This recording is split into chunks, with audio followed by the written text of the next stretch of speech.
अब यहाँ से दृश्य बदल रहा है,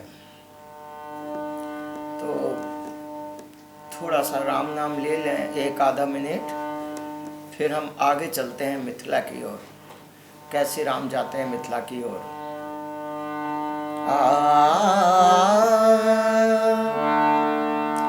श्री राम जय राम जय जय राम, श्री राम जय राम जय जय राम, श्री राम जय राम जय जय राम, श्री राम जय राम जय जय राम, श्री राम जय राम जय जय राम, श्री राम जय राम जय जय राम, श्री राम जय राम जय जय राम, श्री राम जय राम जय जय राम, श्री राम जय राम।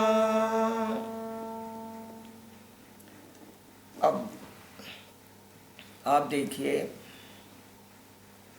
राम लक्ष्मण भरत शत्रुघ्न चारों भैया बड़े हुए हैं, तो पिता उनका यज्ञोपवीत कराते हैं और वशिष्ठ जी के आश्रम में उनको भेज देते हैं विद्या ग्रहण करने के लिए। चारों भाई वहाँ वशिष्ठ जी से सभी प्रकार की विद्याएं ग्रहण करते हैं और विद्या पूर्ण होने पर अवध लौट आते हैं। इधर देखिए, महर्षि विश्वामित्र वो ये जान गए हैं कि अब प्रभु किशोरावस्था में आ गए हैं, सब शिक्षाएं प्राप्त कर चुके हैं। उनके यज्ञ में राक्षस लोग बहुत व्यवधान डालते हैं, तो एक दिन वो ये निश्चय करके अपने बक्सर से चल पड़ते हैं आश्रम से और अवध में आते हैं।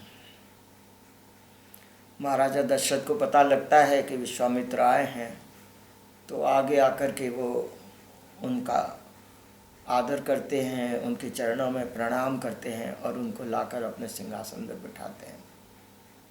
आप सभी जानते हैं ये कथा है। और एक बार जब विश्वामित्र कहते हैं कि हे राजन, आप राम और लक्ष्मण को मुझे दे दो कुछ समय के लिए। एक बार तो राजा दशरथ बड़े सहम जाते हैं और लगता है अरे इस चौथे पद में मुझे ये पुत्र मिले हैं, हे ऋषिवर मैं राम को नहीं दे सकता। लेकिन फिर वशिष्ठ जी उन्हें समझाते हैं कि नहीं, इनके साथ राम का कल्याण ही होगा, इन्हें राम लक्ष्मण को दे दो। तो वो राम लक्ष्मण को लेके अपने आश्रम की ओर चल पड़ते हैं। आश्रम में आकर राम ताड़का सुबाहु वगैरह का वध करते हैं और विश्वामित्र का यज्ञ निर्विघ्न संपन्न हो जाता है।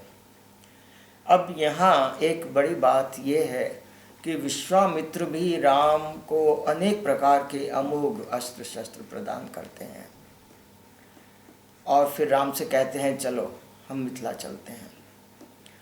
उन्हें पता है मिथिला में राजा जनक के यहाँ सीता का स्वयंवर है, धनुष यज्ञ होने वाला है।